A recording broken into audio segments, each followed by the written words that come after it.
Good morning. അപ്പോൾ എല്ലാവരും എൻ്റെ പൂജാ റൂമിലെ കണിയൊക്കെ കണ്ട് നല്ല ഐശ്വര്യമായിട്ട് അങ്ങോട്ട് എണീറ്റോളൂ. ഇന്നത്തെ ദിവസം നല്ല ശുഭ കാര്യങ്ങളൊക്കെ നടക്കാവുന്ന നല്ലൊരു ദിവസമാവട്ടെ. അപ്പോൾ ഇതാ നമുക്കിന്ന് എൻ്റെ വിളക്കക്കലും കാര്യങ്ങളൊക്കെ കഴിഞ്ഞിട്ടുണ്ട്. കുറച്ച് നേരം ഞാൻ അത് കഴിഞ്ഞ് ഇങ്ങനെ പുറത്തു കൂടെ നടക്കും കേട്ടോ. കാരണം നല്ല നിശബ്ദതയാണ് ഈ സമയത്ത്. എനിക്ക് ഭയങ്കര ഇഷ്ടമാണ് ഇങ്ങനെ ഒറ്റയ്ക്ക് സ്പെൻഡ് ചെയ്യാനായിട്ട്. മനസ്സിന് നല്ലൊരു പോസിറ്റീവ് എനർജിയൊക്കെ കിട്ടും കേട്ടോ. പിന്നെ അത് അടുക്കളയിലേക്ക് വന്ന് ഓരോ ദിവസത്തുള്ള പോലെ തന്നെ കലാപരിപാടികൾ സ്റ്റാർട്ട് ചെയ്തിട്ടുണ്ട്. ഇത് ഉലുവ വെള്ളമാണ് കേട്ടോ. നല്ലതാണ് കേട്ടോ കുടിക്കുന്നത്. വെറും വയറ്റിൽ ഞാൻ കുറച്ച് ദിവസമായിട്ട് കുടിക്കാൻ തുടങ്ങിയിട്ട്. അപ്പോൾ ഇന്ന് സ്കൂളില്ലാത്ത കാരണം തന്നെ നമ്മുടെ മോൻ നേരത്തെ എനിക്ക് വന്നിട്ടുണ്ട്. അതങ്ങനെയാണ് കേട്ടോ ഇവിടെ. ഇങ്ങനെയുള്ള മക്കളുണ്ടെങ്കിൽ കമൻറ്റ് ചെയ്യണേ. പിന്നെ എന്നെ ഇങ്ങനെ ഓരോ പണി ചെയ്യാൻ സമ്മതിക്കാതെ ഓരോ സംശയങ്ങളായിട്ട് ഇങ്ങനെ അവന് ഇടയ്ക്കിടയ്ക്ക് വരും കേട്ടോ. കണ്ടില്ലേ, എന്നെ ഇങ്ങനെ വന്ന് വെറുപ്പിക്കലാണ് അവൻ്റെ മെയിൻ ഹോബി.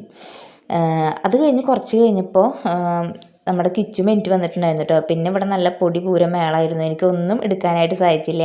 അപ്പം നമ്മുടെ വീഡിയോസ് കാണുന്നവരുണ്ടെങ്കിൽ ഒന്ന് ഫോളോ ചെയ്ത് കമൻറ്റ് ചെയ്ത് ലൈക്ക് ചെയ്ത് സപ്പോർട്ട് ചെയ്യാൻ മറക്കരുത്.